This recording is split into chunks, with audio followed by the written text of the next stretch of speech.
Chef de l'État, mzalendo mkubwa wa Kongo, atusaidie na vitu vya kupigania kusudi hii mzozo tuishe. Mimi nilipigana na regime ya Kabila, bana niacha, niko mzima, mimi mandevu niko mzima. Kwetu ku province ya Manyema, kwetu kuna msitu, kwetu kuna pori. Voilà, mesdames et messieurs, très chers compatriotes, bonjour, bisi kanyon sozami bino. Makambo ezali koleka lelo na mboka na biso ezali en tout cas semble kotika biso sans mots. Est-ce que devrions-nous négocier ou tokene na dialogue? Lelo tomoni ba episcopalo batata na biso ya basango tozalaki na 5 mokona lobi mardi bakomi côté ya biso ete mokona lobi mercredi plutôt babandi déjà ba procédure ya kokinde koluka ba force politique nyonso ya mboka na biso, question de parler ou de se réunir autour d'une table pour na koluka kotia kimia, parce que ba Congolais bazali kokufa tellement mingi, et aujourd'hui nous comptons plus d'1 million de morts ko banda bitumba oyo bandaki kino lelo oyo. Mesdames et messieurs, je vous dis, c'en est de trop.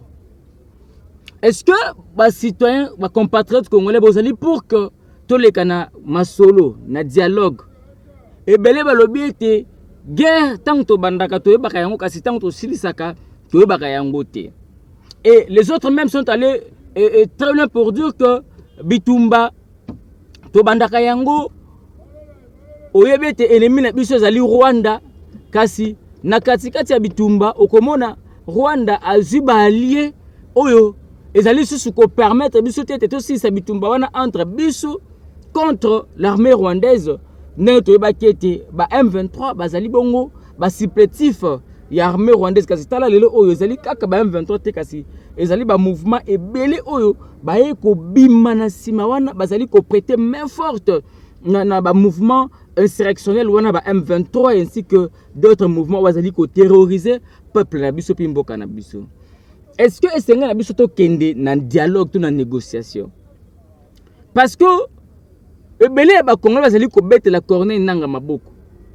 Il semblerait qu'à tenir discours moko, meeting moko lelo na stade de la paix kuna na Goma.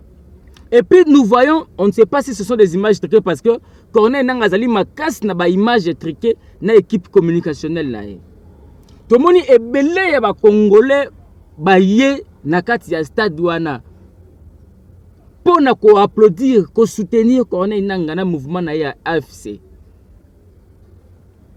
Tozali komitu na parfois on dirait tozali ko lukelo ko moko na contraire na yango. Tolingi sikre en même temps tozape na pose ya bololo. Aujourd'hui Corneille nanga mise beaucoup d'argent pour la communication, il y a ba œuvre, ba action néfaste ozali ko sala contre na mboka na biso. Mais voilà que il y a des Congolais qui soutiennent makambo oyo Corneille nanga zali ko sala. Bon, mais tout na combien de Congolais et Congolaises va koufi en dépit de cette guerre? Bon, mais tout na combien de bana batikali ba orphelins, ba orphelines, ba veuves? Combien batikali ba handicapés pour toute la vie, ba kati maboko, ba kati makolo, ba kati ba parties intimes pour la guerre oyo. Mais aujourd'hui, quand nous voyons d'autres Congolais aller soutenir Corneille Nanga, on se pose des questions. Congolais olingi ni nozali nani? Parce que comment expliquer moto oyo a torturé yo, a massacré yo, a nyokoli yo, a tiki yo na vie ya pasi, lelo oyo bino le susu bokomi na sima na bango pour na ko soutenir bango. Bo pesa na likanisi. Est-ce que c'est na biso to kende na négociation? Parce que tu as vu déjà que no M23 wana AFC o ba parce que bango bazali kaka ba marionnette ya Paul Kagame, bazali ko luka kaka eloko moko, bango bazali nga nini? Que no tokene na dialogue, ceux qui tokene na dialogue, bango plan B na bango, agenda caché na bango zali ningino, batikela bango Nord Kivu, Sud Kivu, province Ituri, ezala bango na gestion na bango, bango ba décider banani bakotia na ba entité o wana ya mboka na biso. Est-ce que vous réalisez l'ampleur ya makambo oyo? boy ba ete ba site de Kivu ba nord Kivu wana ba Ituri, ce sont des provinces oyo ezali ba réserve très stratégique ya mboka na biso en minerai. Ezali ba colline moko très stratégique kuna. Et ce sont des coins du pays oyo ezali ko contribuer na économie ya mboka na biso. Mais si aujourd'hui on se disait totika yango na gestion ya bazui pouvoir na ndenge ya rébellion, pensez-vous que lobby qui rébellion mususu etelemi bandeko wana bakozala loyal envers ce pays? Est-ce que bakozala loyal envers notre pays? Non. Ils seront toujours dans le camp de l'ennemi parce que ce sont eux les ennemis de la République. Donc pour la bango azomona que non, ba coincé Tshisekedi Asuki, Tshisekedi maintenant est au bout du tunnel, il ne sait pas à Rosala nini, à Rokende wapi, et il est contraint de négocier. Mais bozo sala ngo Tshisekedi te. Bozo sala yango ndemboka na bino. Parce que si Tshisekedi finira par négocier ou finira par aller au dialogue, à Rosala yango pona mawa ya peuple, parce que Tshisekedi en soi a un problème à koliate, a un problème à se faire soigner, a un problème à déplacement, a un problème à logement. Mais il va le faire na souci na motema parce que au nom de la paix na sala yango kaka. Au nom de la paix de mon peuple na sala yango kaka. Mais tout à l'heure ba conséquences na yango. Parce que Corneille Nanga n'est qu'une simple marionnette où il est dirigé par Paul Kagame. Paul Kagame en retour, il est dirigé par les impérialistes et les colons. Les lo oyo soki mboka ekei na kan ya ba ennemi tokosuka wapi, mesdames et messieurs. Nous devons aimer ce pays, nous devons aimer le Congo plus que nos intérêts particuliers, nos intérêts personnels.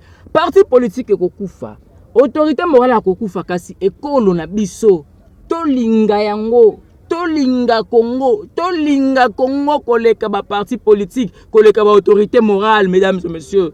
Les lois ceux qui toquent na dialogue, ceux qui toquent na pour parler, et qu'on senga to quoi il s'assoit gouvernement oyo, toquent na gouvernement ya transition, soit ce côté sa Corneille nanga vice-président, to côté sa Katumbi vice-président, to côté sa nani Fayulu vice-président, to côté banani et Tshisekedi reste à la tête de la présidence et bakaboli ba ministère, bakaboli ba institution mususu. C'est ça souci na bango, posa na bango ezalinde yango wana. Kokabolande ba gâteau, kokabolande mboka. Boka nsatete bango bazali ko bunda pona bino bazali ko lukande kimena bino, non, ils sont là pour leurs intérêts, ils travaillent nuit et jour, ils pillent pour leurs intérêts. Kongola la muka fungola miso fungola matoi yoka makambo zali ko leka na mboka. Ce sont tous les ennemis de la République, ils ne travaillent pas pour vous. Bande kona biso ya site de Kivu, ya Nord Kivu, ya Goma, bisika nyonso bozwami. Ils ne travaillent pas pour vous. Parce que derrière eux, ils ont bazali pe ko kamba bango. Ils ont bango pe bakenda ko rendre pe compte que non par rapport à boy, voilà nous avons fait ceci, nous avons fait cela, tozongi si boye. Pensez-vous que mutu o azali dirigé par une puissance, par une force à Rosala na bolingo na parce qu'à côté la paix, il faut servir intérêt à bazali kotina et puis servir intérêt na. Maintenant posons-nous la question, la part des Congolais est où? La part de nous Congolais est où? La part de nos forces sœurs ya Goma boza ezali wapi? Ba Corneille nanga bazali batako betela maboko te, bazali batako encourager te, bazali batako soutenir te, tant bazali ko ba discours na bango bokende te, je ne sais pas si vous alliez parce que bozali ko banga ete bako boma bino, bozali ko banga ete bako terroriser bino, to yebete bozali ko bo mesani nango zali ko sala pasi. Nous compatissons avec vous, mais vous aussi vous devez être ferme. Toloba kete tokopesa lisusu pouvoir na nzela ya mandoki te, tokopesa lisusu pouvoir na nzela ya bain de santé, tokopesa lisusu pouvoir na nzela ya ba négociation oyo ezali ko coincer mboka te. Il ils font ça parce que Tshisekedi la bolingo c'est la kanango pour le peuple naé. Tshisekedi finira par négocier, soit Tshisekedi finira par aller au dialogue. Mais quand c'est un dialogue, comment bomona bosoya masolo boy donner ba plan B na bino, ba dire que non, et tant beaucoup to solo là, il faut surtout ça la boy, to garder ba galon na biso, ya ba généraux, non non non non non. Non. Tolinga mboka oyo. Tolinga mboka oyo.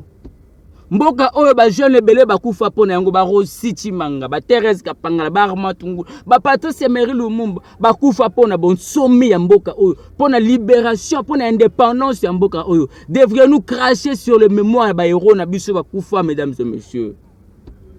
Ah, bah, papa épiscopal ou bandi déjà, bah, lobbying, ne bango, bah, ça qui pas tata Mokozeko, le chef d'État, bah, ça qui pas Martin Fayoulou, il propose d'aller voir Moïse Katumbi, ainsi de suite, ils iront voir Joseph Kabila et sa famille politique, ils iront également parler avec le force et alliance fleuve Congo, Nyonsowana, Pona, Nini, Kokabola, pouvoir. Suivez cet élément. Tokutani poto kabona bino boyo kana monoko na bango batete episcopalo ndenge bazali koloba concernant ba procédure ou bandi oyo je ne sais pas ce qu'il y a dialogue to ya nini ngai je ferme mi côté si ça dépendait que de moi na kolinga tete mo konzekolo a déclaré officiellement guerre pour que to bunda to l'accepter makasi na biso et to mettre ngomba la moko fin pour que ennemi akinde mosika ya mboka na biso. Suivez cet élément tant to tokaka uzali parce que tous lingi mboka mais tous ebate to kosala nini pona mboka na biso tata mokonzi ekola sali appel ya enrôlement ya ba jeune pour ko défendre mboka kasi ba bilenge ba ko défendre mboka na ba condition pe nini. Suivez cet élément tokutane juste après. Merci. Kagame do mutuna yo wana tokozwa yango tokomema na Kongo do biso tokufa te yo ndo kokufa ngai table no sina ngazali o ba sergent nga ba ata musanga na kati ya zamba sina ngana yana mutu Kagame ana Kongo do mutu Kagame photo ya ngo c'est bon gloire détermination efficacité puissance c'est notre devise ne jamais trahir le Congo c'est bon église amour abiso tozali to bundara toza tolenda pona mboka donc Monsieur Kagame, zonga sima, sozo continuer à tosuka mabe mutuna to katango. Pour la suite à partir de maintenant, vous n'avez pas le texte parce que c'est une forme de consultation populaire à travers les médias, car nous le faisons avec les politiques, les organisations de la société civile.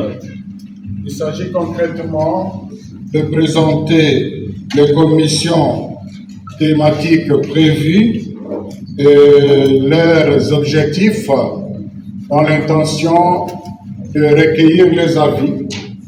Les avis pour reformuler, on peut ajouter, on peut fusionner, mais aussi pour lancer un appel aux compétences parce que c'est le Congo qui réfléchit et le Congo est plein de matières grises.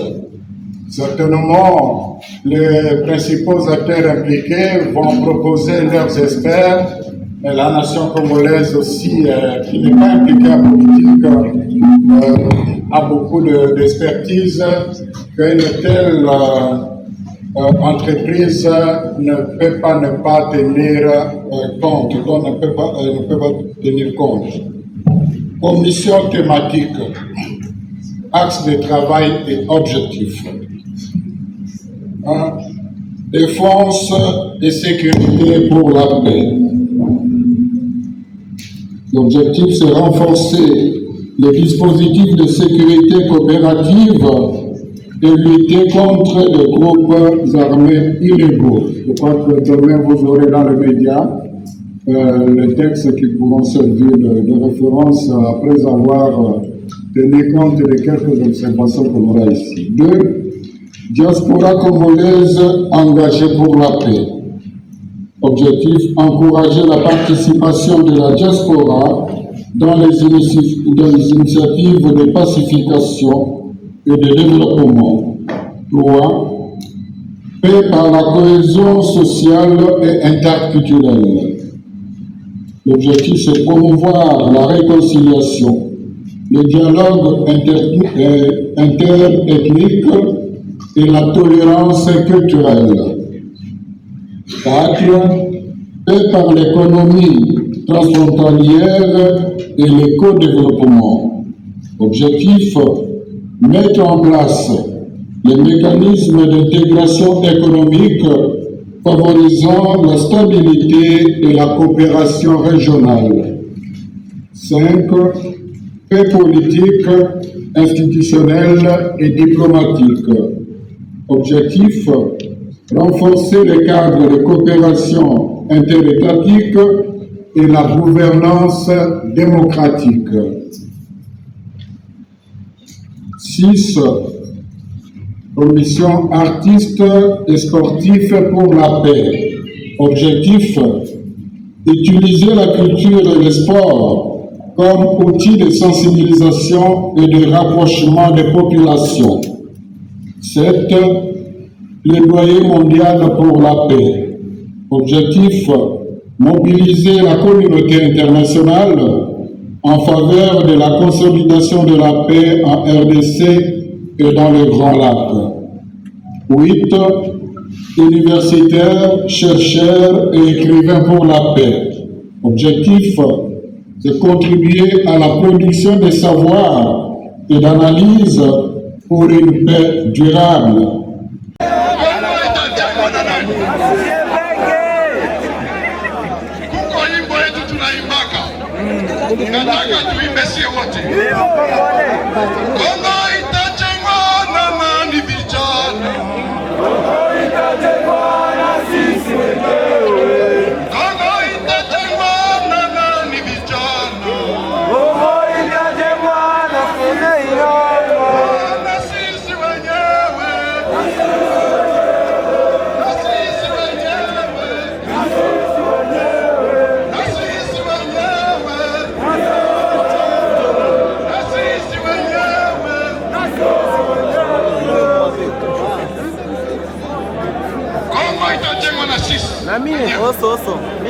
Ndio maana tunaomba vijana,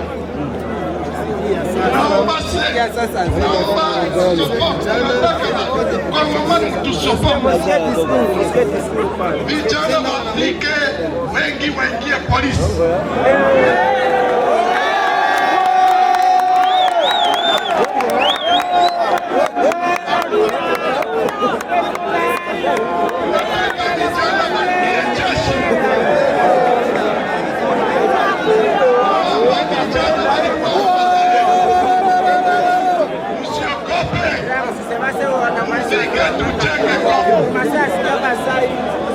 Naomba waleta pesa wenye wangali wameficha wasiogope, batoke tujenge Kongo pamoja.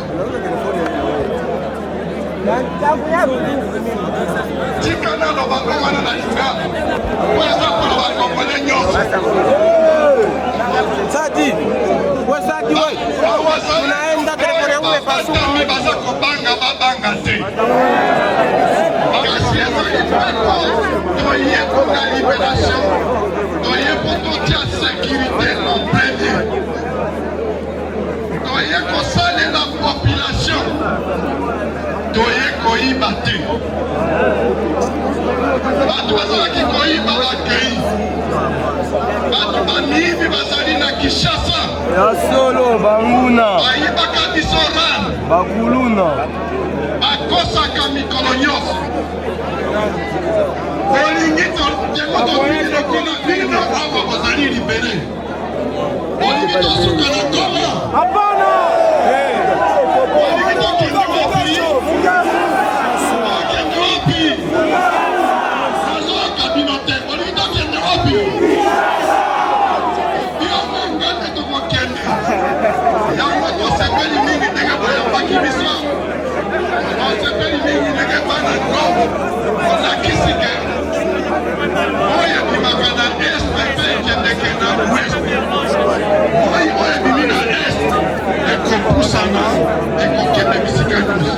Kasi lelo nalingi nazobela bino bolala pombe oparticipe na sécurisation. Soki omoni information pesa yango ya bakonzio bazali mpona sécurité na biso nyonso mpona kosukisa nayebisi nasengi na bino tozongela vie normale à partir ya semaine prochaine bana babanda kozonga na classe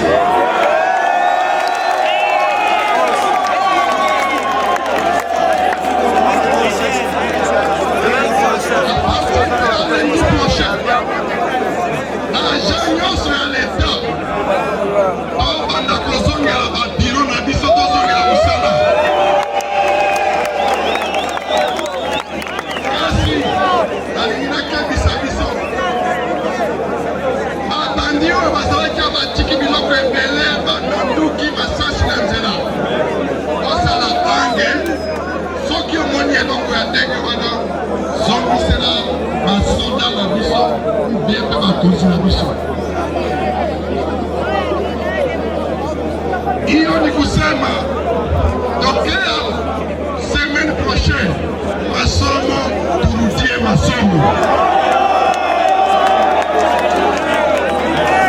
maétudiant barudie kwa université baanze masomo les agents de l'État nabo baanze masomo barudie baanze kazi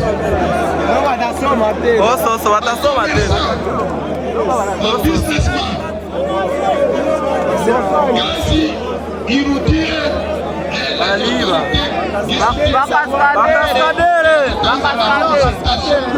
Bakaskadere viens. Bakaskadere ndio watakuwa mboni. Kwa hiyo tokea jana tulitia gouverneur de province, tulitia maire de la ville na tunatia administrateur de territoire na desert. Na kama biko nacheza kuni ni sababu ni desert. Hapana, huku kwetu tuna madawa, tuna uchawi, kila kitu tuna kiufu. Nguvu mingi. Na nguvu iko mingi zaidi. Sawa. Na niko maana nitabambia muwe na nidhamu. Muwe na discipline. Ukakosa discipline utajitembelea kiolela. Na kesho utafikia unaenda beba majeshi yenye itasaidia taifa, unaenda kuipana sawa vile inapanwa ili kunigonga. Ndio kwa maana nitabambia tuliitwa Kinshasa. Mie nilirepresente province mzima ya Manyema. Si mashemo nasema mbele yenu na mbele ya kila mtu. Mie mandevu nilirepresente province ya Manyema mie. Mwenyewe nilimuingiza mule ndani. Kwa ile mkutano ni General Kisubi. Ni Murega Wapanga alinirepresente mule ndani. Na pesa ilitoka mule niligabulia kila watu. Bakaipokea. Na ni kwa maana naanza kumuhalika Mbando iko Lubutu. Kutarafa ya Lubutu ni muprovince ya Manyema. Kiwise iko mutarafa ya Kasongo hapo. Ni muprovince ya Manyema. Kabala Selemani iko mutarafa ya Kabambari. Iko Salamabila hapo. Mambo yetu ya ndani tuiache. Mambo yetu ya ndani tuiache. Mambo ya ndani tuiache, tupambane na adui wa nje. Baada ya kupambana na adui ya nje, vingine vyote vitakuwa nyuma. Na ni kwa maana nilisema nikutane na mwe, nibapashe na nibaambie njoo shida inanileta kwenu na nibapashe na nibaambie. Mnafuata? Ndio. Mungu tayari kupigana na Rwanda? Tuko tayari kupigana na Rwanda. Ilikuwa machache ile, nyingine viongozi wenu watawaambia, ila kwangu njoo ilikuwa mada ile ya kuwaambia kusudi kila mtu akuwe tayari. Unasikiana? Ndio. Basi historia. Haleluya. Astore. Wakao. Ebe mama sangwe ongwe.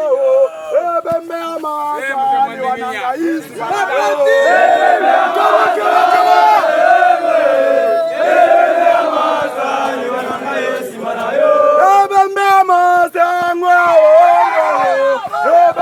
Masani wanangaisi manayo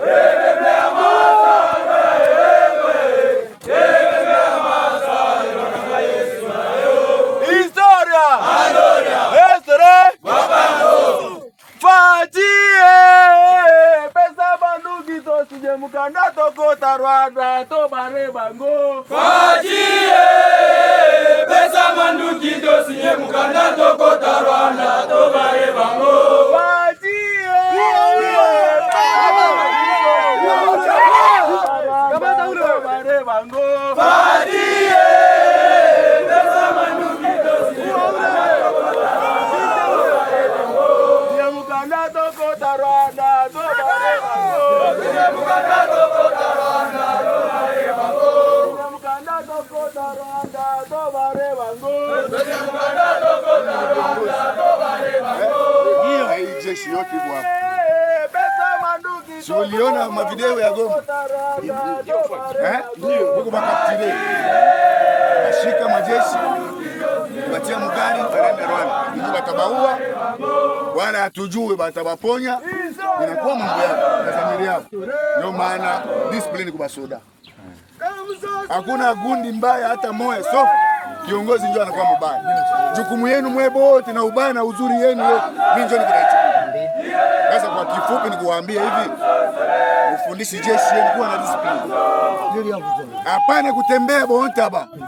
Juza unatembea, kule unaenda leta maneno, unaenda fanya kitu fulani. Ile haina vizuri. Ndio maana nitakwambia kuelekea wewe viongozi. Ufundishi jeshi yenu discipline. Haya, yenu ili kidogo.